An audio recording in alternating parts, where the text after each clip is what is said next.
ભરૂચ ભાજપ દ્વારા જિલ્લા ભાજપ પ્રમુખ પ્રકાશ મોદીની ઉપસ્થિતિમાં 1200 ફૂટ લાંબા તિરંગા સાથે ભારતીય સેનાના શૌર્યને બિરદાવવા માટે તિરંગા યાત્રા યોજાશે।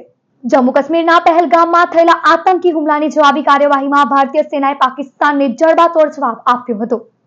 વીર જવાનોના શૌર્યને બિરદાવવા માટે ભાજપ દ્વારા ઠેર ઠેર તિરંગા યાત્રા યોજવામાં આવી રહી છે, જેના ભાગરૂપે આવતીકાલે તુલસીધામ ખાતેથી જિલ્લા ભાજપ પ્રમુખ પ્રકાશ મોદીની આગેવાનીમાં 1200 ફૂટ લાંબા તિરંગા સાથે તિરંગા યાત્રાનું આયોજન કરવામાં આવ્યું છે।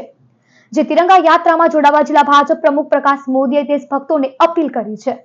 આવતીકાલે ભરૂચમાં ભોલાવ મુકામે તુલસીધામથી જે તિરંગા યાત્રા શરૂ થશે, 1200 ફૂટ લાંબો ધ્વજ આ તિરંગા યાત્રામાં રહેશે અને સમગ્ર ભરૂચ શહેર અને જિલ્લાની ખૂબ જ મોટી સંખ્યામાં કોઈ પણ નાત જાત અને ધર્મના ભેદભાવ વગર એક તિરંગા યાત્રા યોજાવાની છે।